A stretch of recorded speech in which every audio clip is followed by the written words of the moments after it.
Tu passes pour être vivant et tu es mort. À Sardes, il y avait plusieurs églises. Ici, vous allez voir dans la Bible, c'est écrit avec un grand E.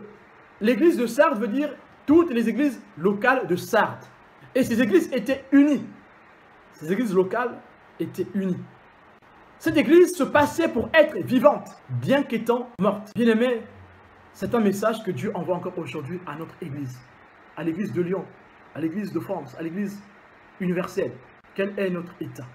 Vous allez me dire, mais finalement, aujourd'hui, ça ne nous concerne pas, ça concerne l'église. Alors je suis en paix aujourd'hui là. Non, bien-aimé. Quand Dieu parle de l'église, Dieu parle de chaque chrétien. Car quand Dieu examine les cœurs de l'église, ce sont les cœurs des chrétiens que Dieu examine. Alors ce message nous concerne nous tous. Tu passes pour être vivante, mais tu es une église morte. Cette église est spirituellement morte, mais extérieurement, elle a une apparence vivante. Elle a une apparence puissante. Elle a une apparence active. Cette église a la réputation d'une église florissante et très spirituelle. Aux yeux des hommes, cette église est pleine de vie. Et cette vie s'exprime peut-être à travers des dons spirituels, entre guillemets bien sûr.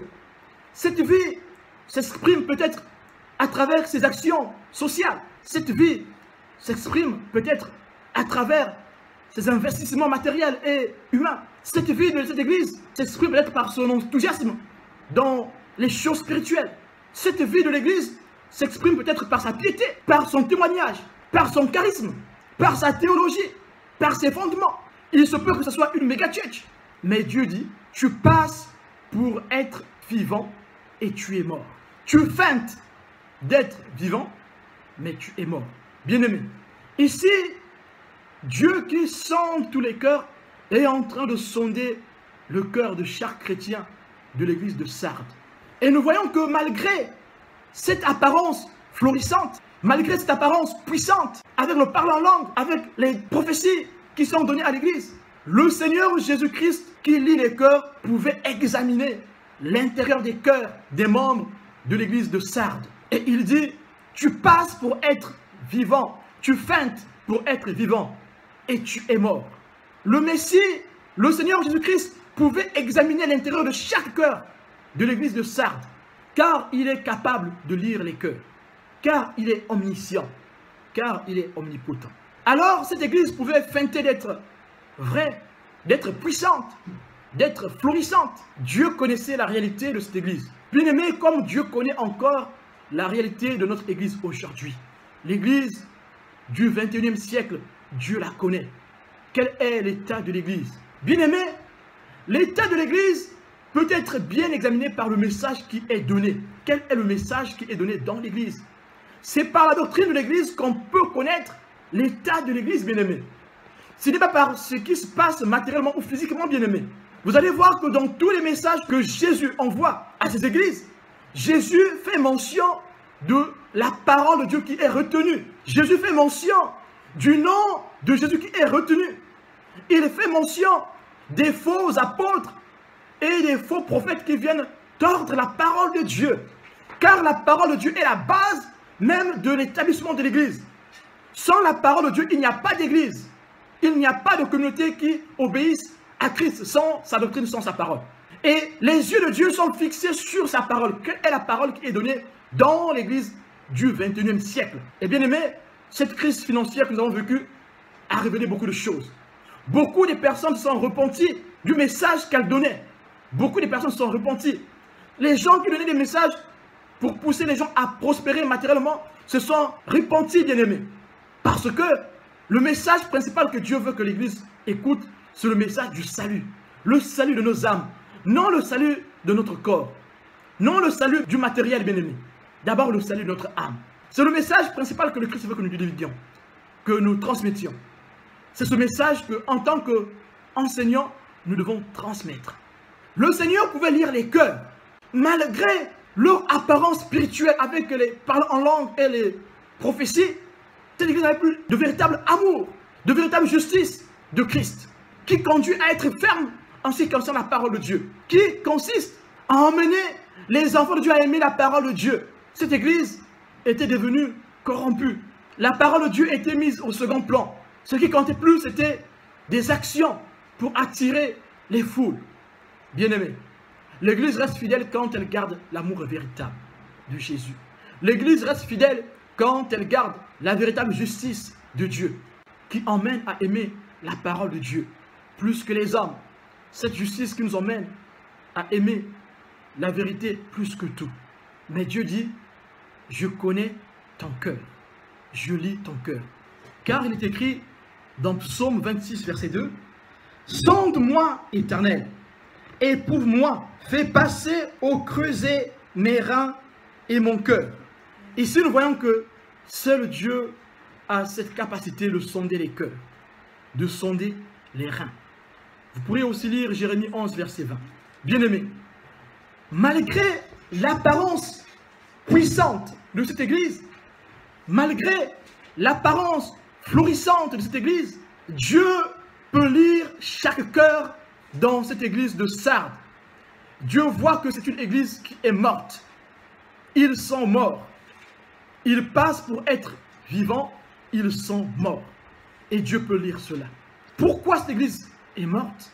Elle est morte, c'est parce qu'elle a mis la parole de Dieu, elle a placé la parole de Dieu au second plan.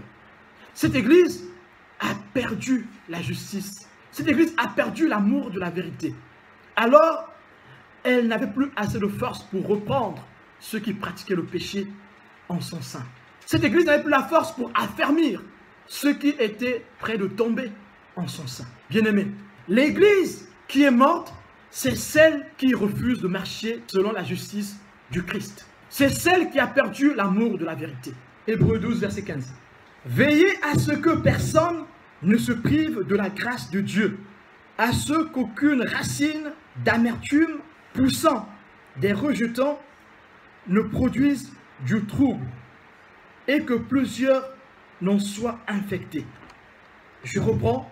Veillez à ce que personne ne se prive de la grâce de Dieu, à ce qu'aucune racine d'amertume poussant des rejetants ne produise du trouble et que plusieurs n'en soient infectés.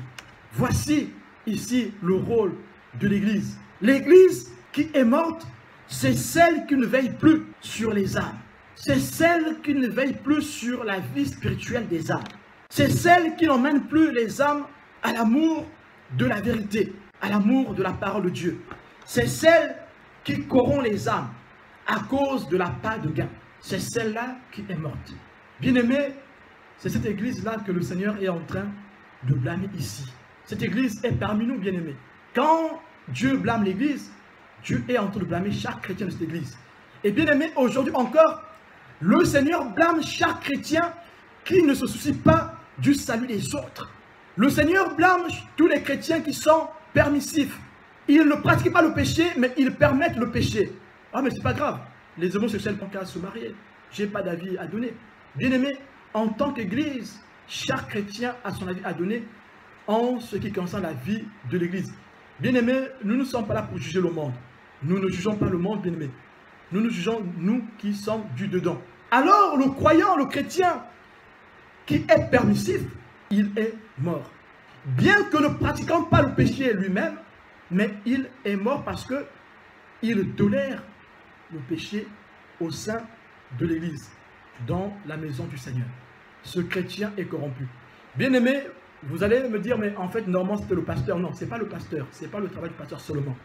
C'est le travail de tous les chrétiens. Donc ce message ne concerne pas que le pasteur. Ce message concerne tous les chrétiens. Car tous les chrétiens doivent être des garants de la doctrine. Tous les chrétiens, tous les vrais chrétiens doivent être des garants de la doctrine. Veillez à ce que personne ne se prive de la grâce de Dieu. Tous les chrétiens dans l'église doivent veiller à ce que personne ne se prive de la grâce de Dieu.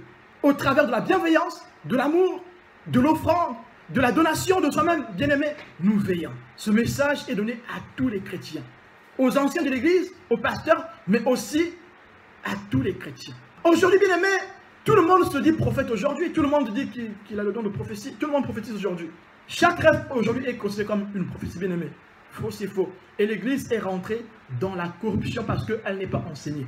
Aujourd'hui, nos pensées sont appelées prophéties. Tu as eu une bonne idée, alléluia, c'est une bonne idée, c'est une bonne analyse. Mais tu appelles ça une prophétie. Ce n'est pas une prophétie, bien-aimé. La prophétie veut dire « ainsi dit l'Éternel ». Tu as une certitude que c'est Dieu qui a parlé. Oui, c'est une prophétie. Que ce soit un rêve, une vision, une parole de connaissance.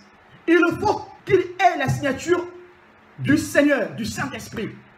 Mais bien aimé, l'église qui tolère les faux dons spirituels est une église qui ne veille pas sur les âmes. L'église qui tolère un faux enseignement est une église qui ne veille pas sur le salut des âmes.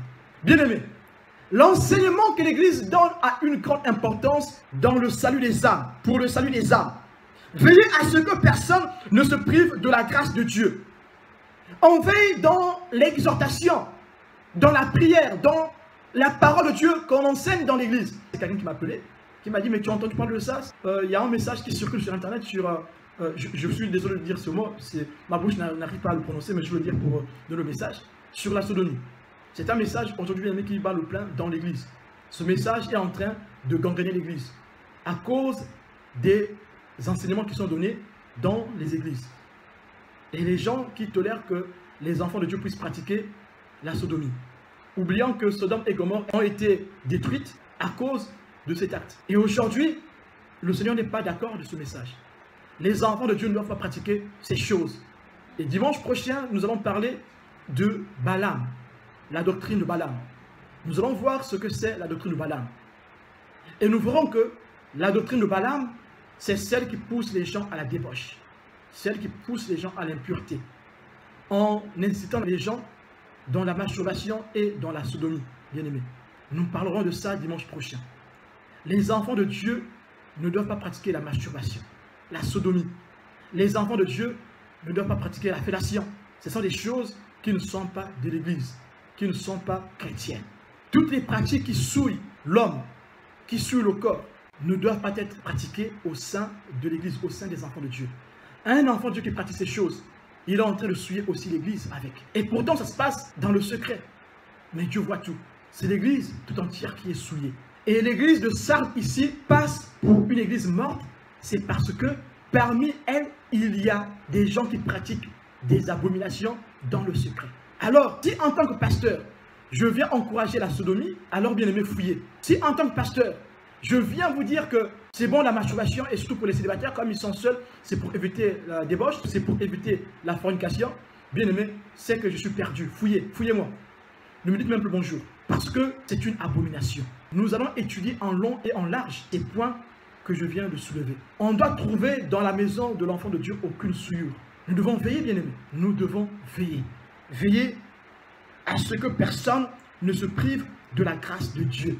Si en tant que pasteur, je constate qu'il y a quelque chose qui ne va pas dans l'église, si je ne parle pas, alors Dieu va me juger. Si je vois que le frère n'aime pas la sœur, ou la sœur n'aime pas la sœur, ou le frère n'aime pas le frère, ou le frère et la sœur ne se parlent pas, se friment, si le frère snobe la sœur, ou le frère snobe le frère, si moi en tant que pasteur je ne parle pas, alors je serai condamné. Je serai condamné plus que ces derniers.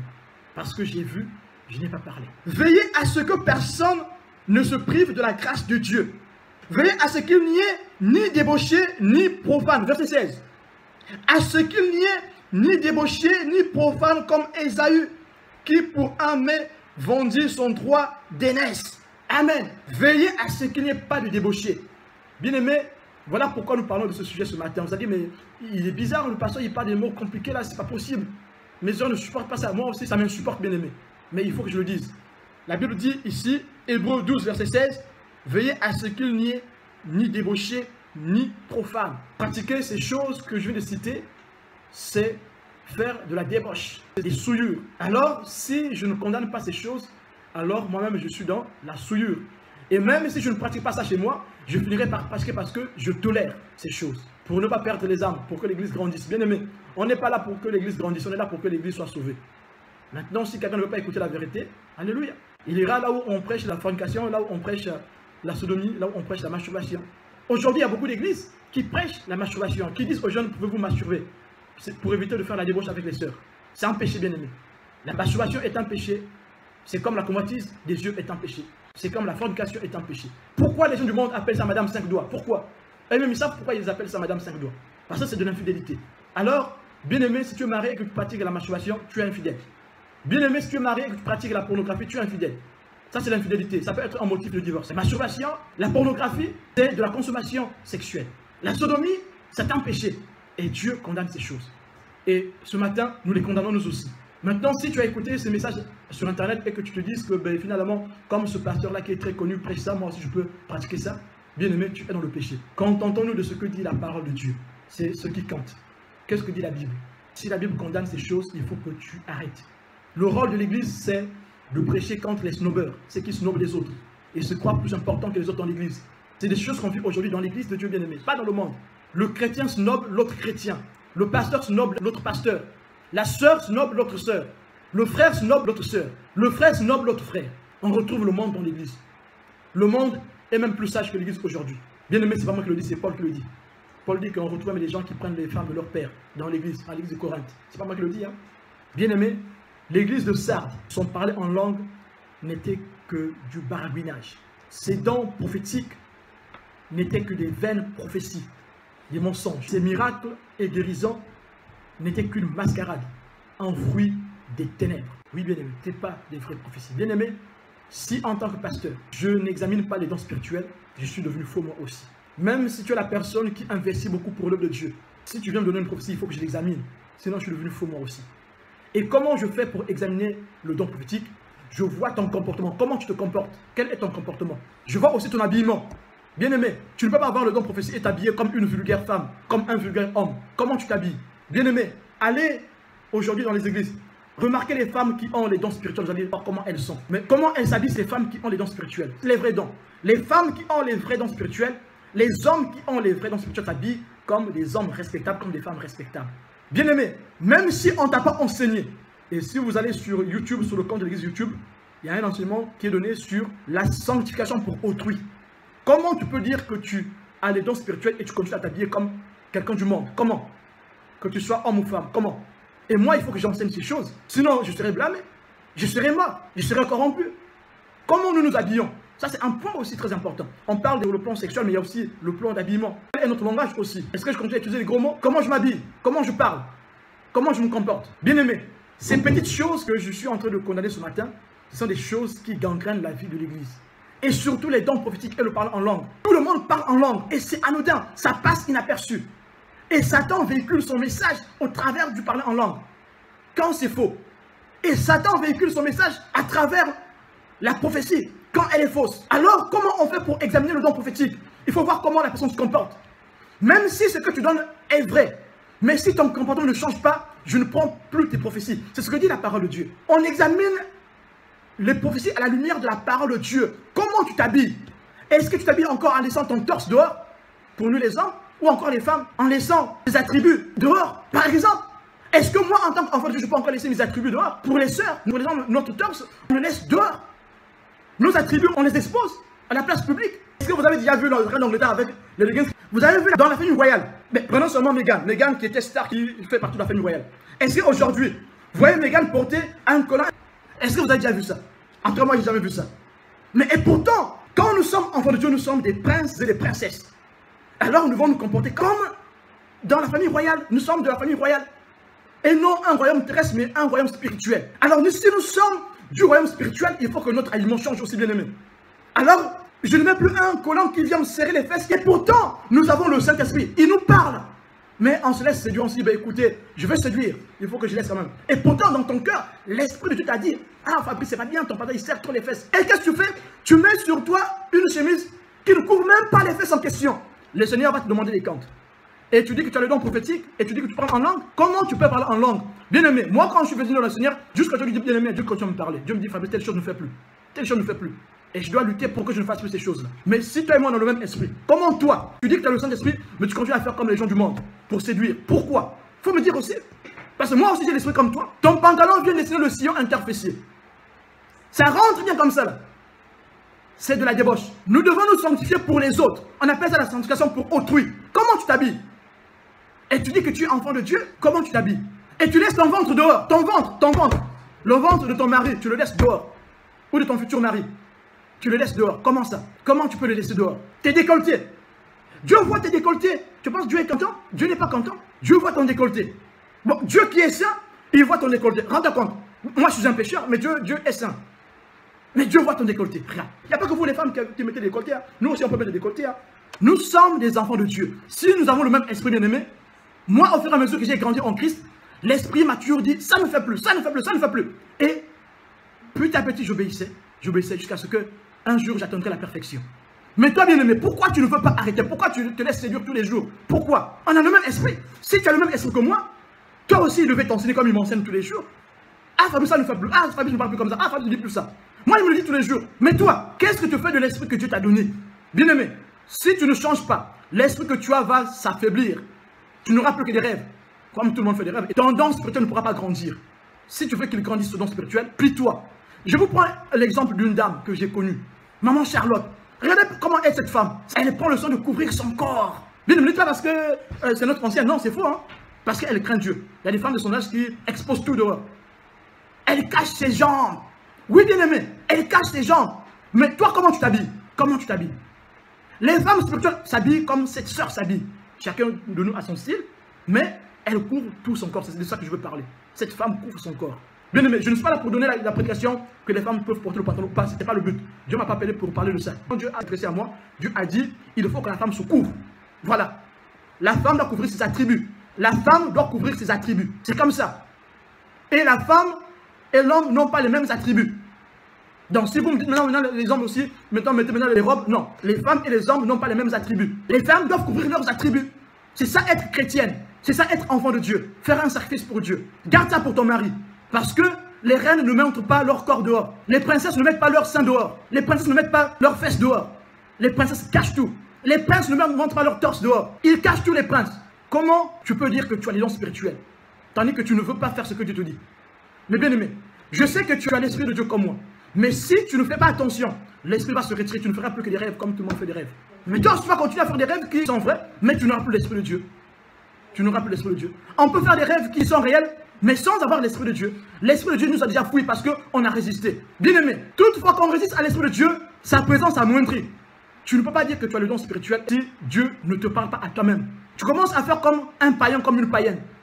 Et tu dis que tu as les dons spirituels? Non, bien aimé. Il faut que notre attitude change. L'église de Sardes a été jugée à cause de cela. Parce que les anciens n'ont pas prêché la vérité. Ils ont été corrompus. À cause de la familiarité.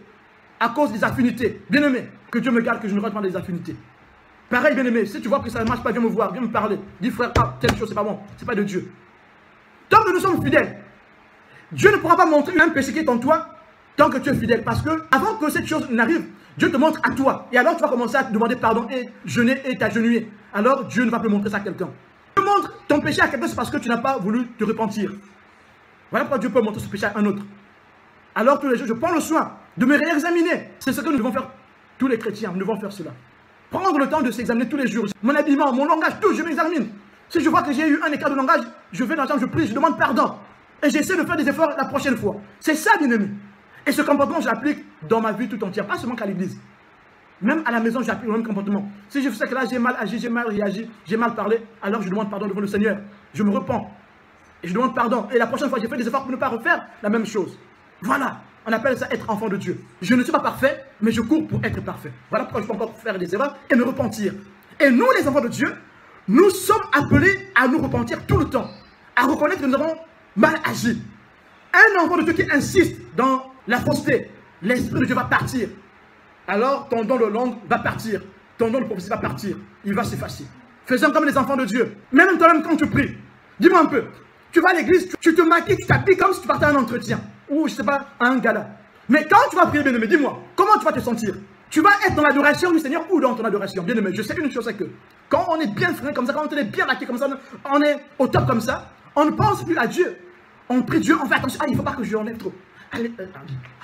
Alléluia, Seigneur. Oh, béni sois-tu le Seigneur, alléluia. Bien-aimé, c'est la vérité.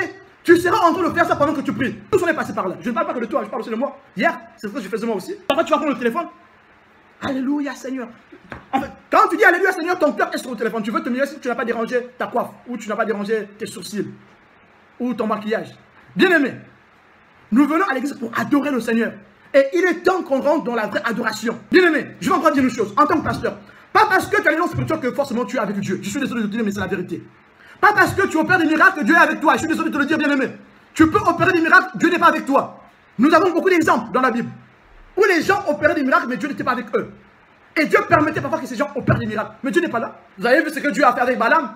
Dieu a permis à Balaam de donner des prophéties. Dieu est avec Balaam? Dites-moi.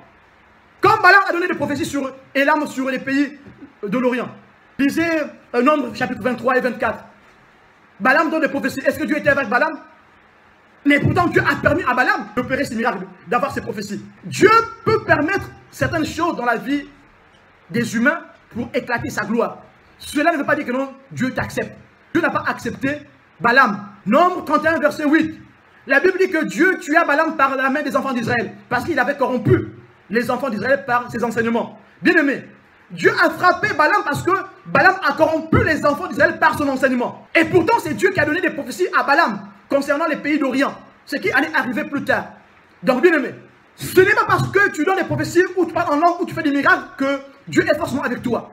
On reconnaît que Dieu est en quelqu'un par son comportement, par son habillement, par son langage, par son attitude. Oui, le fruit de l'esprit. Comment tu es, comment tu t'habilles, comment tu parles, comment tu te comportes, comment tu sers. Quel est ton amour pour la parole de Dieu, pour la justice? C'est ça la vérité. Si tu sais que tu es enfant de Dieu, change ta façon de t'habiller. Habille-toi comme une vraie chrétienne, comme un vrai chrétien. Si tu sais que tu es enfant de Dieu, change ta façon de parler. Changeons nos comportements. Faisons des efforts. Tous. Changeons notre attitude. Cette église avait perdu la puissance du Saint-Esprit. Mais elle avait gardé l'apparence. Alors il y avait des dons spirituels. Entre guillemets, il y avait le parler en langue. Mais un faux parler en langue. Du barabinage. Du rafistolage. Il y avait des ripapas par-ci. Ripapas par-là. Mais ce n'était pas du vrai. Il y avait des prophéties, mais c'était des fausses prophéties. Des simples rêves. Ce n'était pas des prophéties. Bien aimé, il y aura le faux dans l'église. Et bien aimé, quand on parle du faux, on ne parle pas que des pasteurs. Parce que vous admirez, il y a que des pasteurs qui sont des faux. Il n'y a pas que nous, des pasteurs qui sont des faux. Il y a aussi des chrétiens qui sont des faux. Et Dieu les condamne aussi. Un chrétien qui n'est pas faux fait des efforts pour changer. Voilà. Quand Dieu lui dit fais ceci, il le fera parce qu'il aime le Seigneur. Il va changer. Alors il tend vers la perfection. C'est à ça que nous sommes appelés tous. Vous pourrez lire Matthieu 24, verset 24. Il y aura des faux prophètes. Les gens qui vont vous encourager dans la fausseté. Bien aimé, quand on dit des faux prophètes, il ne s'agit pas que des hommes de Dieu. Même le simple chrétien dans l'église peut aussi être un faux enseignant. Il va donner des faux conseils aux autres. Pour que les autres continuent à faire comme lui. Dans le monde, vivre dans le monde comme lui. Mélanger le monde et Dieu. S'habiller comme dans le monde. Je vous ai pris l'exemple de notre sœur Charlotte. Oui, je vous ai pris l'exemple. Prenez l'exemple de votre sœur. Oui, ça c'est un vrai habillement d'une vraie femme. Ne prenez pas l'exemple des autres qui ne veulent pas obéir totalement. Même si ils ont ou elles ont les dons spirituels, ne prenez pas leur exemple. Prenez l'exemple de celles ou de ceux qui ont les dons spirituels et qui obéissent. Prenez l'exemple de notre sœur Charlotte. Prenez son exemple. Comment elle s'habille? Elle couvre son corps. Bien, mais j'insiste sur ce point parce que c'est un point qui détruit les dons spirituels. La convoitise détruit les dons spirituels, affaiblit les dons spirituels. Si ta sœur convoite tes pectoraux et tes tablettes de chocolat, elle va pécher. Si ton frère convoite tes attributs, il va pécher aussi. Alors Dieu ne sera pas content. L'esprit qui est en lui sera frustré. Couvrons-nous, hommes ou femmes. Il y a un reste dans l'église de Sardes qui n'a pas sué ses vêtements. Bien aimés, nous savons tous que depuis l'élection d'Israël par Dieu jusqu'à l'église d'aujourd'hui, Dieu se garde un reste. Il y a toujours un reste qui ne suit pas ses vêtements. Et ce reste continue de marcher dans la simplicité de consécration. Et c'est à cela que Dieu appelle le reste aujourd'hui. Bien, mais si tu te considères comme étant le reste qui continue à marcher sans suer son vêtement, alors continue dans la simple consécration. Ici, c'est une simple consécration, sans artifice. La consécration se fait sans artifice, bien-aimé, sans se compromettre avec le monde. Si tu continues à faire comme ceux du monde, c'est parce que tu veux être entre le monde et l'église. Tu veux avoir les dons spirituels et avoir un peu comme quelqu'un du monde, et te séduire comme dans le monde. On n'est pas appelé à la séduction, bien-aimé. On est appelé à encourager les autres à la vie éternelle. Alors prenons l'exemple sur les femmes, sur les hommes qui mènent une vraie vie de sanctification. Pas sur les femmes et les hommes qui sont entre les deux, bien qu'ayant l'Esprit de Dieu. Non, bien-aimé. Je suis désolé. 2 Corinthiens 11, verset 3. Toutefois, de même que le serpent séduisit Ève par sa ruse, je crains que vos pensées ne se corrompent et ne se détournent de la simplicité à l'égard de Christ. La simplicité à l'égard de Christ ici veut dire la consécration à l'égard de Christ. Cette consécration se fait dans la simplicité et non dans les artifices. Ne mets pas les artifices dans ta vie spirituelle. Laisse Dieu faire. Ta bénédiction ne dépend pas de ce que tu fais. Ta bénédiction dépend de ce que Dieu veut pour toi. C'est Dieu qui te bénit. Et Dieu dit encore que puisque tu ne suis pas ton vêtement, il te bénit. Il est avec toi. Alors si tu demandes quelque chose à Dieu, attends, cette chose finira par s'accomplir. Bien-aimé, c'est une promesse que tu peux encore garder ce matin. Garde cette promesse. Dieu est fidèle avec ceux qui sont fidèles avec lui. Dieu est loyal envers ceux qui sont loyaux envers lui. Dieu honore ceux qui l'honorent. Alors si tu honores Dieu à 90%, tu seras honoré aussi à 90%, alors ta demande va tarder à arriver. Il y en a qui n'ont pas sué leurs vêtements dans l'église de Sardes. Et dans l'église d'aujourd'hui, il y en a aussi qui continuent à marcher sans souiller leurs vêtements. Ces derniers sont dans une sanctification simple, dans une consécration simple, dans une donation simple du Christ. Dieu dit, je n'effacerai point son nom du livre de vie. Oui, bien-aimé. Mais sachant-le, bien-aimé, celui qui refuse de poursuivre la course, de marcher dans une réelle obéissance de la foi, verra son nom effacé du livre. Quiconque passe par la nouvelle naissance, par la nouvelle vie, mais ne poursuit pas sa course dans la marche de l'obéissance de la foi, verra son nom effacé du livre. Vous allez me dire, mais le chrétien ne peut pas perdre son salut? Oui, ça c'est vrai. Le chrétien ne perd pas son salut. Mais qui est chrétien? Le mot chrétien se conjugue au présent. Le mot chrétien veut dire je suis chrétien. Pas j'étais chrétien. Je suis chrétien. Ça se conjugue au présent. Voilà pourquoi on parle de marcher. Pas marcher, mais marcher. Je marche. Je cours. Hébreux 10, 26, bien-aimé. Bien-aimé, rappelle-toi donc comment tu as reçu et entendu. Dieu demande à l'église de se rappeler de ce qu'il a entendu. De ce qu'elle a entendu. Nous aussi, Dieu nous demande encore ce matin. Rappelons-nous de ce que nous avons entendu. De ce que nous avons reçu. Gardons cela. Et s'il s'avérait qu'on s'était trompé, repentons-nous. Apocalypse 3, verset 3. Rappelle-toi donc comment tu as reçu et entendu. Et garde et repens-toi. Alors, si nous avons commis une faute, repentons-nous. Moi aussi, si j'ai commis une faute, je me repens. Ce message s'adresse à nous tous, bien-aimés, pas qu'à vous, à moi-même aussi. Si j'ai commis une faute, je me repens. Je me rappelle de l'amour de Jésus. Je me rappelle de l'enseignement que Dieu me donne tous les jours. Je dois me rappeler de ce que j'ai reçu. Rappelle-toi de la grâce que tu as reçue dans les dons spirituels. Rappelle-toi de comment Dieu t'a béni dans les dons spirituels. Alors ne laisse pas la chair prendre le dessus. Ne te laisse pas séduire par ton besoin, par ton manque. Laisse Dieu faire. Nous voulons séduire, c'est parce que notre confiance en Dieu s'est amoindrie. Voilà pourquoi nous voulons séduire. Si tu as confiance en Dieu, tu laisseras Dieu faire. Tu ne seras pas dans la séduction. Tu as reçu un dépôt de la part du Seigneur. Garde ce dépôt, bien-aimé. Ce dépôt, c'est le don de l'Esprit que tu as reçu. Garde-le. Ne le corromps pas à cause de la séduction, à cause de ce monde, à cause des choses du monde. Et si tu sais que tu as fait une faute, repens-toi. Si nous savons que nous avons commis une faute, repentons-nous. Si tu ne veilles pas, je viendrai comme un voleur. Pour nous, bien-aimés, pour ceux qui ont gardé leur robe propre, Jésus ne viendra pas comme un voleur. Parce qu'eux, ils veillent. Si tu veilles, tu verras le voleur venir. Alors, ceux qui veillent ne verront pas venir Jésus comme un voleur, puisqu'ils sont dans la lumière. Mais celui qui vaincra sera revêtu ainsi de vêtements blancs. La récompense, bien-aimé, de ce que nous avons au ciel est plus importante que le bien matériel qu'on nous recherche sur terre. Ça passera, bien-aimé. Même si Dieu fait de toi le président de la terre, tu finiras par mourir. Alors, que sert-il à un homme de gagner le monde s'il perd son âme et va en enfer? Que sert-il à un homme de gagner tout le monde s'il perd son âme et va en enfer? Que sert-il à une femme de gagner tout le monde et perd son âme et va en enfer? Bien-aimé, Dieu m'a donné ce chant mercredi quand j'étais en train de préparer ce message, quand j'étais en train de prier pour ce message.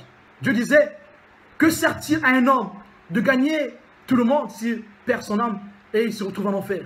Bien-aimé, ici nous avons la meilleure récompense. Celui qui vaincra sera revêtu ainsi de vêtements blancs. Nous serons couronnés, nous serons glorifiés si nous restons fermes dans cette course. Je n'effacerai point son nom du livre de vie et je confesserai son nom devant mon Père et devant ses anges. Bien-aimé, nous serons honorés. Tu seras honoré si tu restes ferme. Ton nom sera confessé devant le Père des esprits, devant le Père éternel. Ceux qui restent fidèles, Dieu est fidèle avec eux, bien-aimés. Ici, il ne s'agit pas des choses spirituelles. Il s'agit aussi des choses matérielles. Marc 10, verset 29 à 30. Oui, bien-aimé, c'est une promesse que Dieu donne à son Église. Si tu quittes tout, Dieu sera avec toi. Tu ne seras pas seul. Alors continue à faire confiance en Dieu. Fais confiance au Seigneur, bien-aimé. Dans ta situation, continue à faire confiance au Seigneur. Bien-aimé, si tu es toujours dans l'inquiétude, c'est parce que ta foi a baissé. Rebooste ta foi par la prière, par la lecture de la parole de Dieu. Dieu connaît tes œuvres, bien-aimé. Dieu connaît tes œuvres. Oh, bien-aimé, je te prie, bien-aimé, qu'il les trouve bonnes, qu'il te trouve dans le reste. Car dans l'église de Sardes, il y avait un reste qui craignait Dieu, qui n'avait pas abandonné la vérité, qui n'avait pas abandonné l'amour de la vérité. 2 Pierre 3 et verset 17. Enseignez par vos apôtres, sachant avant tout que dans les derniers jours, Il viendra des moqueurs avec leur raillerie, marchant selon leur propre convoitise. Vous donc, bien-aimés, qui êtes avertis, mettez-vous sur vos gardes, de peur qu'entraînés par l'égarement des impies, vous ne veniez à déchoir de votre fermeté. Oui, bien-aimés, on peut déchoir de notre fermeté. Nous avons reçu un dépôt de Dieu, on peut être déchu de ce dépôt, bien-aimé. On peut être déposé de ce dépôt, bien-aimé. Ce dépôt peut se refroidir parce que on n'est pas resté dans la course. On n'est pas resté endurant. On s'est laissé influencer par les impies qui sont au milieu de l'église. Se disant enfants de Dieu avec des dons spirituels, exerçant les prophéties et les parlant en langue, exerçant les dons de connaissance, exerçant les dons de sagesse, mais au fond, non pas le vrai amour qui emmène au sacrifice. Bien-aimé, la leçon que Dieu veut donner ce matin encore, c'est que le vrai amour de Dieu se manifeste et accepte de se ranger, de se plier, même quand cela nous paraît difficile. Même si les gens t'insultent, ringard, bien-aimé, si c'est pour Dieu, bien-aimé, glorifiez le Seigneur. Prenez l'exemple des aînés. Prenons l'exemple des aînés. Prenons l'exemple des femmes spirituelles. Prenons l'exemple des hommes spirituels, ceux qui craignent le Seigneur dans leur consécration. Que celui qui a des oreilles entende ce que l'Esprit dit aux églises. Bien-aimé, c'est l'Esprit qui parle ce matin. L'Église doit toujours écouter la voix de l'Esprit. Le chrétien doit toujours écouter la voix de l'Esprit. Si tu as le Saint-Esprit, bien-aimé, je sais qu'il t'a déjà parlé par rapport à ton accoutrement, par rapport à ta façon de faire. Alors, bien-aimé, si il t'a pas parlé, ça veut dire que tu as fermé les oreilles à cela. Mais Dieu t'a déjà parlé par rapport à ta façon de faire, ton comportement, ton attitude, ton langage. Dieu t'a déjà parlé parce que tu as l'Esprit comme moi, parce que nous sommes tous les enfants de Dieu. Parce que moi aussi, Dieu me parle et je fais des efforts. Je travaille pour cela. Toi aussi, Dieu te parle, fais des efforts, travaille pour cela, bien-aimé. Changeons, écoutons ce que dit l'Esprit. Ce ne sont pas les dons spirituels qui sauvent, bien-aimé. Non, bien-aimé. Si tu croyais que ce sont les dons qui sauvent, c'est faux. Tu peux avoir des prophéties, mais tu es dans la divination, qui sait? Tu peux faire des rêves qui se réalisent, qui sait si ce n'est pas un héritage familial? Il y a des familles qui ont des dons de divination. Mais les gens peuvent faire des rêves qui se réalisent, qui peuvent avoir des visions de façon réveillée. Mais sauf que c'est de la divination, ça vient d'un héritage familial. Voilà pourquoi chaque don doit être examiné. Il faut que tu examines, est-ce que tu es réellement sauvé? C'est là que tu auras la certitude de tes dons spirituels. Examine-toi dans la parole de Dieu. Est-ce que tu es réellement sauvé? Est-ce que tu marches comme un vrai homme qui marche dans la sanctification? Est-ce que tu marches comme une vraie femme qui marche dans la crainte de Dieu, dans la piété? Les femmes qui ont les dons spirituels sont pieuses. Elles sont pieuses, ces femmes. Oui, elles sont pieuses, ces femmes. Elles sont pieuses dans leur langage, dans tout. Elles sont pieuses. Examinons-nous. Soyons vigilants, veillons, restons vigilants. Deutéronome 4, verset 23.